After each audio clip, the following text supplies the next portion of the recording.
Shalom, selamat pagi. Kami dari grup 5. Pada sesi kali ini kami akan membahas mengenai pemeriksaan fisik endokrin. Kami harap teman-teman bisa mendengar video kami dengan seksama agar bisa mengerti dan memahami mengenai pembahasan pemeriksaan fisik endokrin. Berikut adalah nama-nama anggota kelompok kami. Dan selamat menyaksikan. Berikut ada 5 poin yang akan kami bahas pada cara pemeriksaan fisik endokrin. Yang pertama ada anatomi dan fisiologi, yang kedua ada temuan umum dan spesifik, yang ketiga ada masalah keperawatan, yang keempat ada intervensi keperawatan, dan yang kelima ada cara melakukan pemeriksaan fisik. Mari kita simak dan dengarkan bersama-sama. Pada bagian yang pertama kita akan bahas mengenai anatomi dan fisiologi. Untuk anatominya ada beberapa bagian yang akan kita bahas pada slide berikut ini dan juga slide kedepannya. Yang pertama itu adalah ada right lateral lobe of thyroid gland, yaitu merupakan salah satu lobus kelenjar tiroid yang dihubungkan dengan left lateral lobe oleh isthmus dan terletak sejajar dengan kartilago trakea, yaitu 2-4. Masing-masing lobus tiroid berukuran 4 x 1,5 x 2 cm. Yang kedua ada middle thyroid vein, yaitu vena tiroid tengah yang muncul dari permukaan lateral tiroid. Ini melintasi lateral ke vena jugularis interna, melewati anterior ke arteri karotis dan posterior ke otot sternotiroid dan omoioid. Kemudian yang ketiga ada inferior thyroid artery, di mana arteri tiroid inferior ini merupakan arteri yang berada di leher dan juga muncul dari batang tirocervix dan melewati ke atas di depan arteri vertebralis dan otot longus coeli. Yang keempat ada subclavian artery, yaitu sepasang arteri besar di dada yang memasok darah ke dada, yaitu sendiri kepala, kemudian kepala, leher, bahu, dan juga lengan. Yang kelima ada hyoid bone, merupakan tulang hyoid yaitu yang berbentuk U yang terletak di leher anterior. Itu terletak di dasar mandibula sekitar C3, di mana ia bertindak sebagai tempat perlekatan untuk otot leher anterior. Yang keenam ada superior thyroid artery, yaitu cabang pertama dari arteri karotis eksterna yang muncul tepat di bawah level tanduk mayor tulang hyoid, kemudian turun di sepanjang batas lateral kelenjar tiroid, di mana ia membelah menjadi banyak cabang untuk memasok kelenjar. Yang ketujuh ada superior thyroid vein, yaitu vena yang terletak di leher, dan ini berasal dari kelenjar tiroid yang terletak di dekat bagian tengah leher, tepat di atas tulang selangka. Untuk pembahasan anatomi yang selanjutnya, nomor 8 itu ada thyroid cartilage of larynx, yaitu merupakan tulang rawan laring terbesar dan terdiri dari tulang rawan hialin dan berada di bawah tulang hyoid yang dihubungkan oleh membran tiroid. Kemudian ada internal jugular vein, yaitu merupakan struktur vena berpasangan yang mengumpulkan darah dari otak, daerah superficial wajah, dan leher dan mengirimkannya ke atrium kanan. Vena ini juga merupakan limpasan dari sinus sigmoid. Kemudian yang ke-10 ada left lateral lobe of thyroid gland, yaitu merupakan salah satu lobus kelenjar tiroid yang dihubungkan dengan right lateral lobe oleh isthmus. Kemudian yang ke-11 ada common carotid artery, merupakan salah satu pasangan arteri utama dalam tubuh manusia. Untuk left common carotid artery itu keluar langsung dari aorta, sedangkan untuk right common carotid artery itu merupakan cabang dari batang brachiocephalika. Kemudian yang ke-12 itu ada isthmus of thyroid gland, yang merupakan sebutan untuk struktur yang menghubungkan dua lobus pada kelenjar tiroid. Yang ke-13 ada vagus nerve yang ke-10, merupakan saraf cranialis ke-10 yang sebagian besar itu sarafnya merupakan saraf parasimpatis. Kemudian yang ke-14 ada trakea yang disebut dengan kerongkongan, yang memiliki diameter sekitar 20-25 mm dan panjangnya sekitar 10-16 cm. Dia juga berbentuk tabung memanjang yang tersusun atas 20 tulang rawan berbentuk cincin yang kuat tapi fleksibel. Untuk pembahasan anatomi yang terakhir pada slide ini, yang ke-15 itu ada inferior thyroid veins, yaitu merupakan pembuluh darah yang muncul dari plexus tiroid yang tidak berpasangan. Vena ini menurun dan bergabung dengan vena brachiocephalica. Dan yang terakhir ada sternum, yaitu merupakan tulang atau rangkaian tulang yang memanjang di sepanjang garis tengah bagian ventral tubuh kebanyakan vertebrata, yang pada manusia terdiri dari tulang datar dan sempit yang terhubung dengan klavikula dan tulang rusuk sejati dan juga tulang dada. Untuk fisiologi, yang pertama itu ada trakea. Trakea merupakan struktur garis tengah yang jauh ke dalam, otot di atasnya yang sudah dijelaskan tadi. Kemudian untuk di lateral ke garis tengah dan jauh ke dalam otot sternocleidomastoid itu terdapat selubung karotis yang berisi arteri cartis communis, vena jugularis interna, saraf cranial, dan juga kelenjar getah bening cervix dalam. Untuk arteri cartis communis itu merupakan salah satu pasangan arteri utama dalam tubuh manusia. Untuk arteri cartis umum itu dianggap sebagai arteri otot berukuran besar. Ada 3 lapisan utama pada arteri. Yang pertama adalah lapisan paling medial yang disebut juga dengan tunica intima. Dia terdiri dari epitel dan juga jaringan ikat. Yang kedua adalah lapisan superficial intima yang disebut juga dengan tunica media. Dan lapisan ini terdiri dari otot polos. Dan yang terakhir ada lapisan paling dangkal yang disebut juga dengan tunica adventitia. Dia itu merupakan lapisan yang terdiri dari kolagen dan juga jaringan elastis. Kemudian untuk fungsi arteri carotis communis itu membawa darah beroksigen dari sisi kiri jantung ke kepala dan juga leher. Kemudian di lokasi perjabangan pun terdapat organ sensorik yang disebut badan karotis, yang berperan dalam mengontrol tekanan darah, kadar oksigen, dan juga pH darah. Untuk reseptor khususnya pada tekanan darah itu adalah baroreseptor. Dan juga untuk selanjutnya kita bisa baca pada slide berikut ini. Kita bisa berhenti sebentar untuk baca penjelasannya. Nah, sekarang kita masuk ke poin pembahasan yang kedua, yaitu ada temuan umum dan temuan spesifik. Yang pertama kita akan bahas mengenai temuan umum, yaitu pada tanda-tanda vital. Jadi temuan normalnya itu suhu 36-37,5 derajat Celcius, kemudian respiratory rate-nya 12-20 kali per menit. Untuk blood pressure-nya itu 90-120 atau 60-80 mm air raksa, kemudian pulsnya 60-100 kali per menit. Untuk temuan abnormalnya, suhu meningkat pada hipertiroidisme atau rendah pada hipotiroidisme. Kemudian yang kedua ada gangguan kecepatan dan ritme nafas. Yang ketiga ada tekanan darah naik turun. Yang keempat nadi mengalami peningkatan atau penurunan. Temuan umum yang kedua itu ada inspeksi. Untuk temuan normalnya yaitu pertama ada bentuk dan ukuran dada simetris, tidak ada pergerakan, kemudian lidah tidak terdapat kelainan bentuk dan tidak tremor, kemudian tekstur rambut halus dan tebal, kemudian distribusi alis merata, bentuk kepala tampak simetris dan proporsi, dan lain-lain.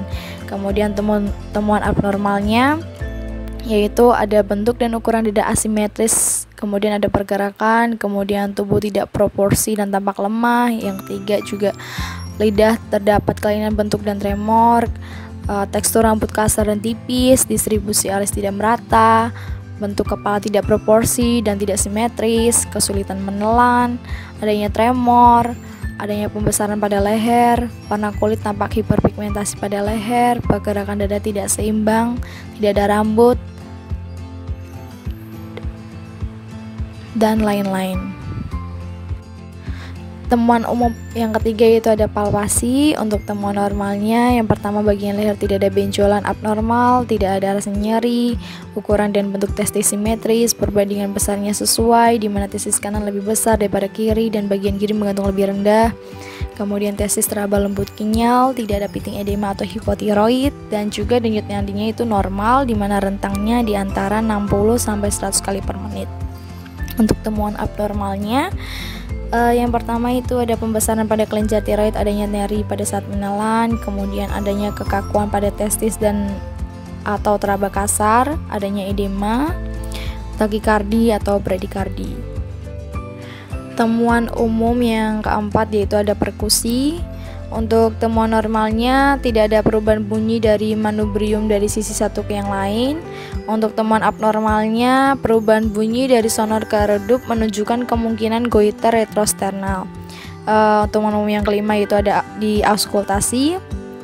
Untuk temuan normalnya terdengar suara napas normal yaitu vesikular, bronkial, dan bronkofesikular. Kemudian ritme jantung reguler dan berkisar di antara 60 sampai 100. Kemudian untuk temuan abnormalnya pada bagian leher terdengar bunyi bruit yang dihasilkan oleh turbulensi dari pembuluh darah tiroidea, kemudian lebih cepat atau lebih lambat menunjukkan gangguan keseimbangan cairan dari perangsangan katekolamin. Kita masuk kepada temuan spesifik kelenjar tiroid. Jadi yang pertama itu ada inspeksi. Untuk temuan normalnya postur dan pergerakan tubuh itu seimbang, wajah simetris, mata simetris, kelopak mata menutup sempurna, warna kulit leher merata, tidak ada pembesaran pada leher.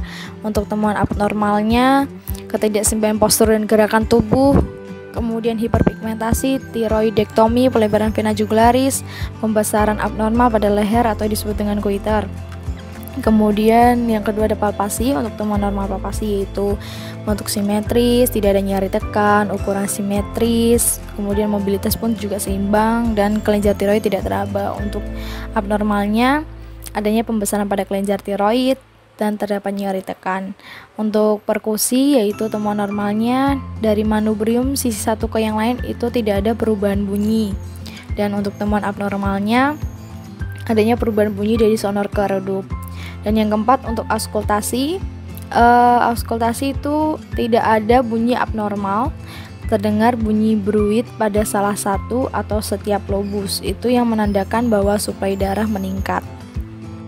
Berikut itu juga temuan spesifik pada kelenjar tiroid, cuma temuannya lebih ke abnormal. Jadi ini secara lebih ke umum, dari bayi hingga ke remaja. Yang pertama jaundice pada bayi, denyut jantung pada bayi, tekanan darah tinggi, kemudian rewel atau gelisah pada bayi, mata menonjol pada bayi, kemudian juga pertumbuhan tulang pendek pada bayi, penonjolan pada pusar atau hernia umbilikalis pada bayi, suara menangis serak pada bayi. Kemudian masuk kepada kanak-kanak yaitu tangan pendek pada kanak-kanak, perkembangan gigi lambat, suara serak pada remaja, ini sudah masuk ke yang remaja.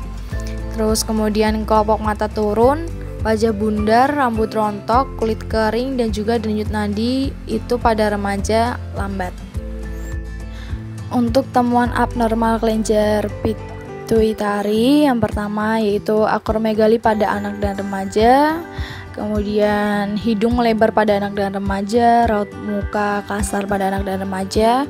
Yang keempat yaitu lidah sering membesar pada anak dan remaja. Dan yang terakhir gigi renggang pada anak dan remaja. Untuk temuan spesifik selanjutnya yaitu ada kelenjar adrenal. Untuk temuan normalnya tidak tampak striae atau payudara pada payudara atau abdomen, tubuh proporsi, bentuk abdomen normal. Untuk abnormalnya sindrom Cushing, penyakit Addison, kemudian bentuk abdomen itu cembung yang menandakan bahwa adanya penumpukan lemak sentripetal dan juga hiperfungsi adrenokortikal. Kemudian adanya striae pada payudara atau abdomen. Untuk yang kedua ada kelenjar reproduksi. Untuk temuan abnormalnya yaitu terdapat kelainan bentuk pada skrotum, penis, klitoris, dan labia. Untuk normalnya testis teraba lembut, pekat terhadap sinar, dan kenyal seperti karet. Kemudian hipofisis, tadi hipofisis yang ketiga yaitu untuk abnormalnya postur badan pendek, kulit pucat, terus kurang rambut badan dan kulit yang mengkerut, serta kegagalan seks sekunder. Terus adanya penampilan wajah akromegali yang tadi sudah disebutkan. Ya, itu akromegali. Adanya parut hipofisektomi, kulit dada tampak pucat, pigmentasi puting susu berkurang, rambut aksila berkurang, perempuan atrofi mamae, rambut badan kasar, dan juga ginekomastia. Baik, kita masuk kepada poin pembahasan yang ketiga yaitu masalah keperawatan. Di sini kelompok kami mengambil 4 diagnosa keperawatan. Yang pertama, diagnosa pertama itu ada nyeri berhubungan dengan pembesaran kelenjar tiroid ditandai dengan kesulitan menelan atau disfagia. Diagnosa kedua, gangguan citra tubuh berhubungan dengan perubahan penampilan fisik ditandai dengan wajah akromegali, hiperpigmentasi leher, pembesaran kelenjar endokrin, bentuk leher asimetris. Diagnosa yang ketiga yaitu gangguan keseimbangan cairan berhubungan dengan perangsangan katekolamin ditandai dengan ritme jantung lebih cepat atau lambat. Dan diagnosa yang keempat yaitu peningkatan cardiac output berhubungan dengan suplai darah meningkat ditandai dengan peningkatan frekuensi nadi. Masuk kepada poin yang pembahasan yang keempat yaitu intervensi keperawatan. Untuk intervensi keperawatan, kelompok kami hanya membahas 3 diagnosa. Untuk diagnosa yang pertama yaitu nyeri akut berhubungan dengan pembesaran kelenjar tiroid ditandai dengan kesulitan menelan atau disfagia. Di sini untuk data subjektifnya yaitu klien mengeluh sakit saat menelan makanan ataupun minuman yang disebabkan oleh pembesaran kelenjar tiroid. Untuk data objektifnya, klien merasakan nyeri di area esophagus saat menelan, skala nyeri 7 saat menelan dan 2 saat istirahat dan nyeri hilang timbul. Untuk tujuan dan kriteria hasilnya, setelah dilakukan tindakan keperawatan selama 2x24 jam, klien tidak mengalami masalah nyeri dengan kriteria hasil. Nyeri berkurang dari 7/2 menjadi 2/0. Kemudian pasien dapat makan dan minum dengan efektif. Untuk intervensinya, yang pertama melakukan pengkajian nyeri secara komprehensif termasuk lokasi, karakteristik, durasi, frekuensi, kualitas, dan faktor presipitasi. Yang kedua, observasi reaksi nonverbal dari ketidaknyamanan. Yang ketiga, tingkatkan upaya untuk dapat melakukan proses menelan yang efektif seperti membantu pasien menegakkan kepala. Yang keempat, kolaborasikan dengan dokter jika ada keluhan dan tindakan nyeri yang tidak berhasil. Kemudian rasionalnya yang pertama yaitu untuk mengetahui intervensi yang sesuai dengan tingkat skala nyeri klien. Yang kedua, untuk mengetahui respon tidak sadar pasien terkait nyeri yang dialami. Yang ketiga, supaya pasien tetap dapat memenuhi kebutuhan nutrisinya dengan nyeri yang berkurang. Dan yang terakhir, untuk menindaklanjuti intervensi yang telah diberikan. Kemudian untuk intervensi keperawatan di diagnosa yang kedua yaitu gangguan citra tubuh berhubungan dengan perubahan penampilan fisik ditandai dengan wajah akromegali, hiperpigmentasi leher, pembesaran kelenjar endokrin dan juga bentuk leher yang asimetris. Untuk data subjektif dan data objektif telah tertera pada slide. Untuk tujuan dan kriteria hasil, setelah dilakukan tindakan keperawatan selama 2x24 jam, citra tubuh klien itu meningkat dengan kriteria hasil. Yang pertama, klien mampu memandang dirinya secara positif. Yang kedua, klien mampu melihat kekuatan atau kelebihan dari keadaan fisiknya saat ini. Yang ketiga, klien dapat berkomunikasi kembali dengan baik. Intervensinya yang pertama yaitu melakukan pengkajian secara verbal dan nonverbal untuk melihat respon klien terhadap tubuhnya. Yang kedua, memonitor klien mengkritik dirinya.